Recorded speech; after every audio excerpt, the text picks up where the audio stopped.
Welcome back to Bourbon with Bonner. Pour yourself a glass because today we're going to talk about design. If you've been debating between the Flying Cloud or the International, you've likely noticed that they're both identically versatile, iconic trailers. But if you're looking to truly elevate your traveling experience, you need to slip into the Globetrotter. Why is this the move? It's all about the premium aesthetics. We're talking about modern European-inspired design. Think elegant curved cabinetry, high-end fixtures, and stunning woven flooring.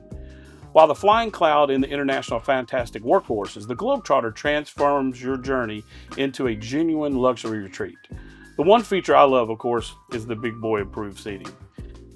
If you want the classic Airstream durability paired with sophistication, modern style, come see me at Airstream DFW and let's find the perfect fit for your next adventure. Cheers!